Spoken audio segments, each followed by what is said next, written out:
Order the gentleman from Pennsylvania, Mr. Kelly, for 5 minutes. Thank you, Mr. Chairman, and I want to thank you, special agents, for appearing.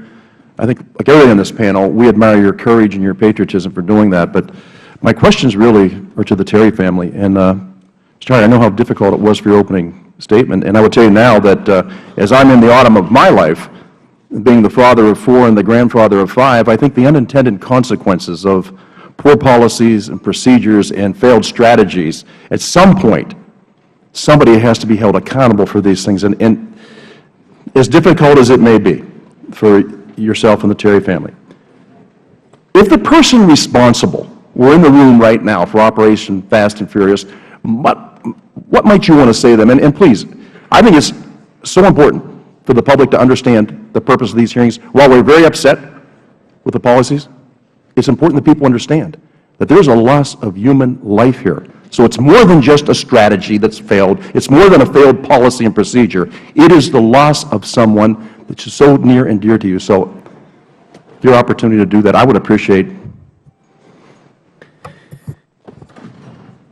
Well, it is tough. Brian was an amazing kid, an amazingly brave kid that was willing to put his life on the line. If that person were in the room, obviously, we'd want him or her to accept responsibility. Right now, looking back at this operation, it appears that it has cost the life of our Brian. We hope and pray that it's not going to result in any additional lives of U.S. law enforcement.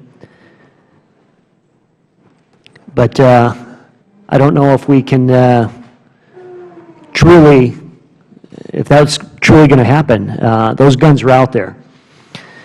So beyond accepting responsibility for these decisions and why, we'd be curious to hear, why did you feel that this was within that risk? You know, I've heard from the ATF agents here that even a mock-up weapon normally would not have been allowed to walk during these operations. And, you know, an awful lot of weapons walked, and we'd be curious to find out why. Ms. Blau or Mr. Terry, anything you have to add? I don't know what I would say to them, but I would like to know what they would say to me. That's all I would say. Well, I know it's difficult, and I don't want to put you through this, but I think it is incredibly important, because the fabric of your family has been irreparably torn and can never be put back together again. And so the purpose of these hearings, really, is to make sure that nobody else has to go through the same thing that you have gone through. So I appreciate you being here, and with that, Mr. Chairman, the gentleman